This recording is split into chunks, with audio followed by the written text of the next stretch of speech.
Fala, fiel, mais um vídeo aí no canal. Vamos trazer aí um pós-jogo aí, o que eu achei da partida entre Corinthians 0 Vasco 0, na Neoquímica Arena essa tarde, 4 da tarde. Corinthians ainda com aquela vontade, né? Ali aquele desejo de conseguir essa vaga na Copa Libertadores, achando que tinha chance ainda, né? Matematicamente até tinha, mas estava bem difícil. Após a derrota para o Santos, dava pra sentir que já não dava mais, né, pra conquistar essa vaga aí pela tarefa que não era só depender da gente, né? E se fosse só isso, né, hoje também não daria certo também, né? Corinthians começou a partida com o Cássio no gol, o Fagner voltando de suspensão na lateral direita, o Gemerson e o Gil na zaga e o Fábio Santos na lateral esquerda, né? A dupla de volantes foi Gabriel e o Ramiro. A princípio eu fiquei um pouco puto com o Mancini, né? Porque eu acredito que as últimas atuações negativas e fracas do Corinthians não tenham sido culpa do Cantillo, né? E o Cantillo é sempre sacado, né? Quando o Corinthians perde alguma partida, parece que a culpa é dele.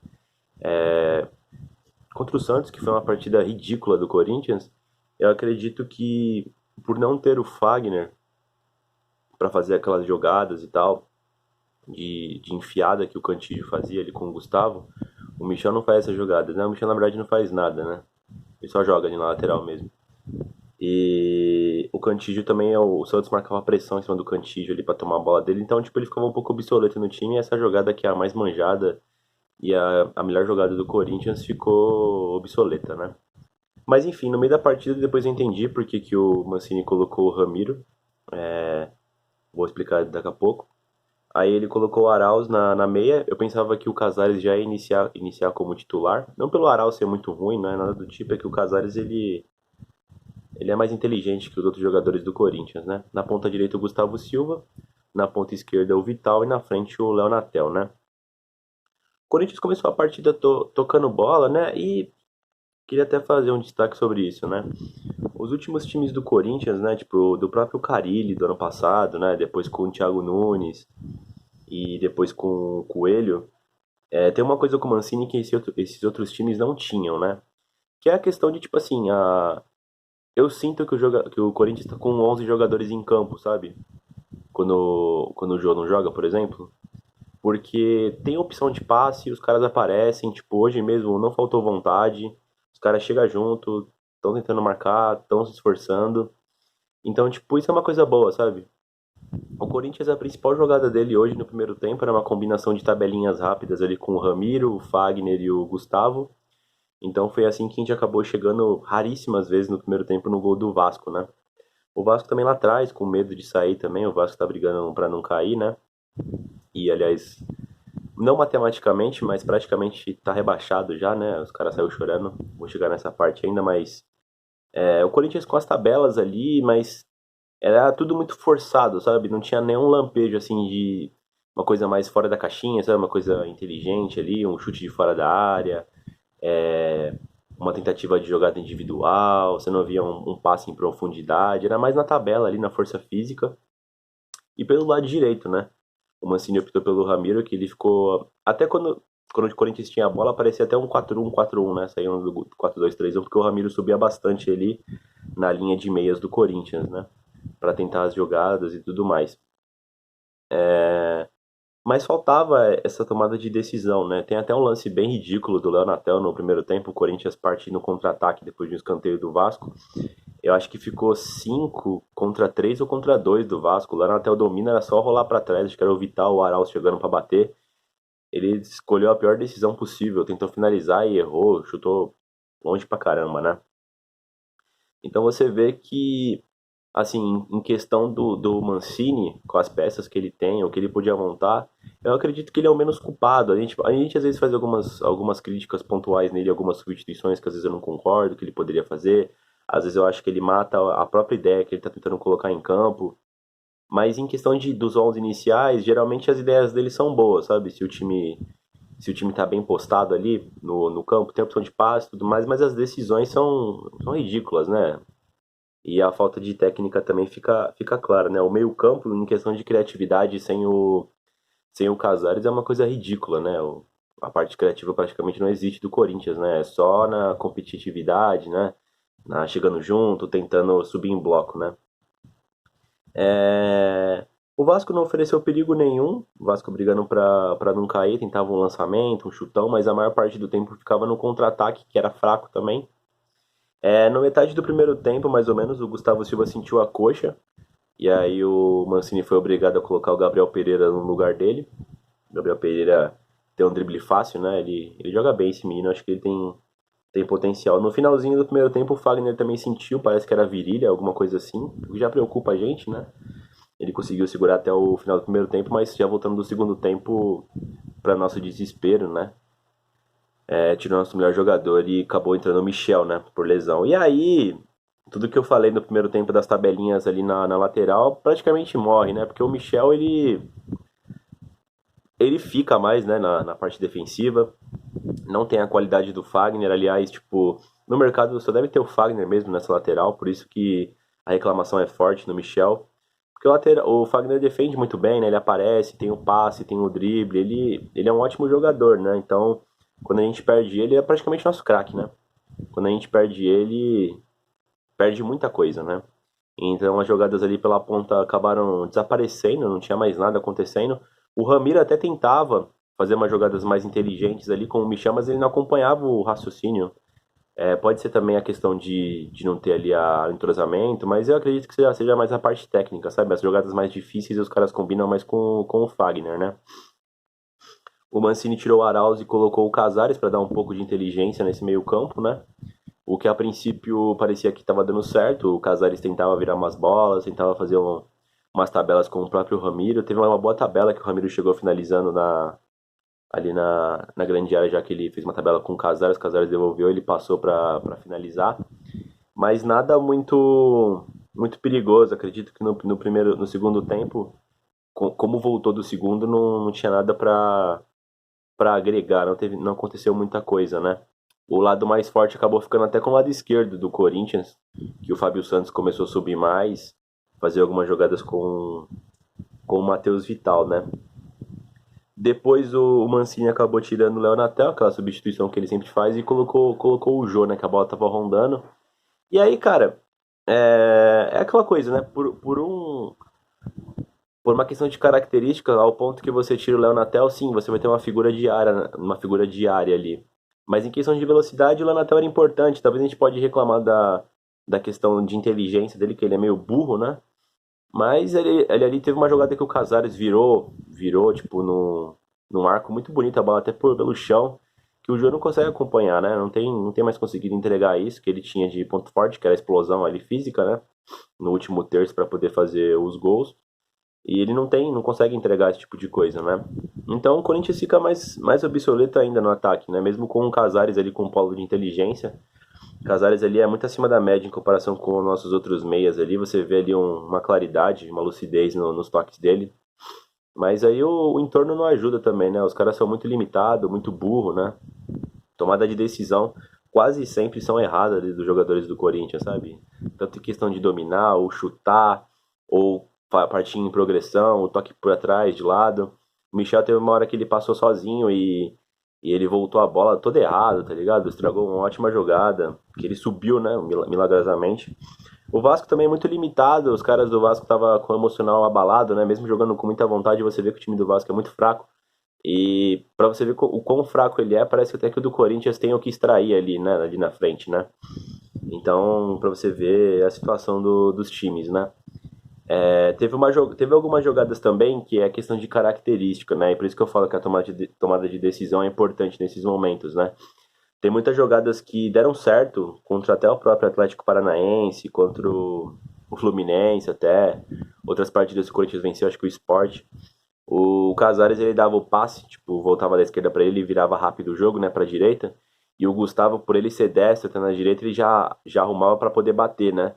E a questão do Gabriel Pereira por ele ser canhoto, não que não dê para jogar assim, tá? Mas a questão ali, quando o Casares ele clareava o lance pro Gabriel Pereira bater com a perna direita, ele tendia a puxar pro meio de novo, né? E tava tudo bloqueado, não acabava saindo nada, né? Mas é uma questão de característica de jogo que às vezes não encaixa ali, né? Tem que pensar em outras formas também de ter jogo. Mas aconteceu isso acho que umas duas, três vezes, do Casares conseguir receber a bola no meio com espaço ele conseguia achar o Gabriel Pereira, ele ajeitava a perna esquerda pro meio. E aí tá muito fechado, tipo, fechar 3, 4 em cima dele, ele não tinha chance. E depois, já no final da partida, o Mancini trocou o Vital pelo Otero. E não surtiu mais muito efeito, não. O Otero, ele corre em progressão pra frente, né? Mas ele perde muita bola, né? Tenta driblar todo mundo. Ele também não é muito inteligente. A bola parada dele, o Corinthians quase nunca tem falta ali na frente. Quando tem, sei lá, cruza a bola rasteiro, tá ligado? Teve só uma bola perigosa que ele cruzou ali, foi na pequena área e os caras tirou a bola. Mas assim, é muito pouco, é muito pouco. Teve uma jogada também num bate-rebate, a bola sobrou. Ficou 3 contra 2 ou 3 contra um também. É esse tipo de coisa que me irrita, sabe? É umas chances claras, cara. Tipo, o Casares partiu rumando com a bola quando ele tocou, ou foi o Otero, não lembro agora. Quando ele tocou pro Jô, o Jô muito lento, dominou a bola, atrasou a jogada e bateu em cima do Fernando Miguel do Vasco, fez uma boa defesa ali.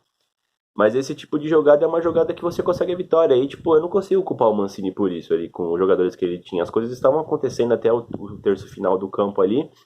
Mas as tomadas de decisão, cara, os caras. Tudo bem, tem a parte da técnica também, que é um pouco limitada. Mas é que, meu, uma decisão muito idiota, cara, sabe? Sei lá, parece que o cara nunca jogou bola, entendeu?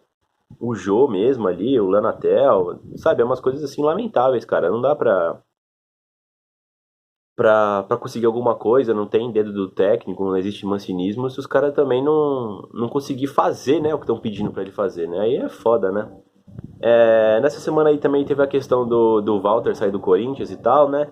Eu descobri aí que o Walter, vi lá no, no programa do meio-dia do Vessone no YouTube, no meu timão, que o Corinthians tem 5% do Walter. Isso é ridículo, sabe? Cara, é lamentável um time do tamanho do Corinthians ter esse tipo de fatia do Walter, né? E o Walter tem contrato até o final de 2021. O Walter tem 33 anos, é a mesma idade do Cássio. Eu discordo da torcida quando fica criticando o Cássio dessa forma. Eu não vejo como, nossa, ele falhou, tinha que encaixar aquela bola do Soteldo ou espalmado para escanteio, ou até do Flamengo. Eu sinto que ele tem pouco respaldo ali, ou tipo o Marinho e tanto o Everton Ribeiro pegaram a bola sozinho ali pra cruzar de volta na área. Tipo, ninguém chegou nem combatendo os caras. Então, tipo, é fácil criticar o cara. O time também é muito limitado e não acredito que seja total culpa do Cássio, sabe? Eles têm uma parcela ali razoável ali do Cássio. Teve algumas bolas que eu acho que ele poderia ter pego, mas esse que é o diferencial do Cássio, né? Tipo, é que a gente espera, que ele fizesse aqueles milagres que ele faz toda hora, né? E quando isso não acontece, parece que o cara é péssimo, né? O Walter é um ótimo goleiro também, eu vou sentir falta dele no Corinthians. Quando o Corinthians não tinha o Cássio, eu ficava bem seguro com o Walter. Mas pensando por ser um cara que nunca foi de mimimi, nunca ficou enchendo o saco no Corinthians todos esses anos, o cara parece ser muito íntegro, você vê nos pós-jogos do Corinthians, você vê nos vídeos ali de treinamento, o cara é um líder nato também, os caras respeitam pra caralho ele. E se for pra ele sair pra ir pro Cuiabá, né, pra ser titular lá, tem a chance de brilhar também. É um dos poucos jogadores que eu torço pra ele dar certo também em outro lugar, o cara merece, entendeu? Mas eu gostaria que ele ficasse, né? A questão do Corinthians tem que ver como é que a diretoria vai falar com a torcida, né, também, né? Se vai fechar mesmo as torneiras, ou se vai, pela pressão, vai começar a contratar jogador e não sair desse ciclo do Corinthians de ficar endividado pra sempre, né? E tem que limpar o time depois, vender de qualquer jeito os jogadores. Eu acho que com esse time que a gente tá hoje, se for pra fechar as torneiras, com o Mancini ali no comando, pensar em 2021 certinho, na Sul-Americana, não sendo muito ousado em questão de achar que o time vai vencer tudo, trabalhando jogo a jogo, ver o que as oportunidades dos jogos pelo Corinthians ser grande, né? O peso da camisa, às vezes dá pra encaixar, mas tem que ter um papo franco com a torcida, né? Olhar as peças do elenco que a gente talvez não vá usar, não sei, o Luan pode ser uma oportunidade de troca no mercado. A gente tem vários jogadores aí com uma qualidade muito duvidosa. E se for apostar totalmente na base, tipo, não, mas o cara entrou mal, deixa ele de novo, mas ele vai melhorar. Porque você vê que é uns caras, tipo, o Everaldo no Corinthians, não tem o perfil do Corinthians, não tem o que você extrair dele, e o cara teve uma pá de oportunidade, sabe? Então, tipo assim, se for pra ter uma pá de oportunidade, deixa o Gabriel Pereira, sabe? Deixa ele errando, deixa ele tentando de novo. Eu vejo, todo mundo vê que o menino tem potencial, sabe? E não tem como o moleque melhorar se ele não jogar, entendeu? Então, tipo, focar nessa parte. Mas a diretoria precisa ser franca e sincera com a torcida, meu. Fazer uma coletiva e falar que não vai contratar mais ninguém. Falaram que talvez o Germerson não fique porque ele quer algumas luvas muito caras, né? Parece que chega na casa do 1 milhão, né? É uma pena o Corinthians não ter esse dinheiro, porque o Gemerson, você vê que ele é bem diferente, né? Ele lembra um pouco o Balbuena com a saída de bola. Ele sai rápido, né, com a bola dominada, e tem uns passes, um passe com qualidade, né? Ele é um muito bom zagueiro, né? E o problema do Corinthians deixar ele no mercado é que um outro time brasileiro, o Palmeiras, o Flamengo, o São Paulo, não sei, esses times podem até pegar o Gemerson, que ele tem o nível desses times atualmente, com o nível dos jogadores que jogam lá também, que é o prime do futebol brasileiro, né? Então é uma pena o Corinthians não poder estar competindo com isso, né? É... Enfim, mais uma partida lamentável, né? No final da partida, né? Os jogadores do Vasco chorando muito, o quarto rebaixamento deles, né? Hoje o Corinthians tinha até aquela história de 2007 e tal, né? Que o Vasco praticamente rebaixou o Corinthians, né? E hoje era a chance de vingança. Tá aí, né? Eles foram rebaixados. Matematicamente não, mas, tipo, não, eu não vejo, assim, olhando com sanidade, que eles vão conseguir reverter isso aí. Eles estão com -12 de saldo. Mesmo que vença a última partida, vai ter que fazer 8, sei lá, 12 gols e eu torcer pro outro time tomar tudo isso de gol. Tá, é impossível, já caíram. Os caras sentiram também que foram rebaixados. O Corinthians tinha que vencer. Eu acho que era obrigação vencer o Vasco hoje, mas não deu, né? A gente tava contando, tentando ainda ter esperança, né? De, sei lá, o Santos lá que perde 2 jogos, mas não consegue nem vencer os nossos. O Vasco era um adversário mais do que vencível, né? Então é isso. A gente vai pegar o Internacional na próxima quinta-feira, a última rodada do Brasileirão. Os caras estão brigando pelo título, eles perderam hoje pro Flamengo. E então vale a taça lá, né? Eu acredito que não, a gente não vai ser massacrado lá, não. Tipo, eu não acho o Inter essas coisas. Estão brigando pelo título, mas o Corinthians tem condição aí de atrapalhar. Tem que ver se o. Como é que foi a questão da lesão do Fagner, né? Que é uma perca, assim, incrível do Corinthians, né? Qualquer jogada do Corinthians que você for pensar que pode não tomar gol ou pode fazer um gol, depende dele, né? Então tem que analisar aí na semana. Mas é isso aí, Fiel. Deixa aí o like, comenta, se inscreve no canal. A gente volta aí na quinta-feira aí pra analisar esse última rodada do Brasileirão e já pensar já em 2021, né? Na Sul-Americana, no próprio Paulistão e tentar entrar forte, né? Tentar entrar com tudo os pingos nos is, né? Qual será as pretensões da diretoria? Tem que jogar limpo com a gente, né? Enfim, é isso, Fiel. Tamo junto. Vai, Corinthians.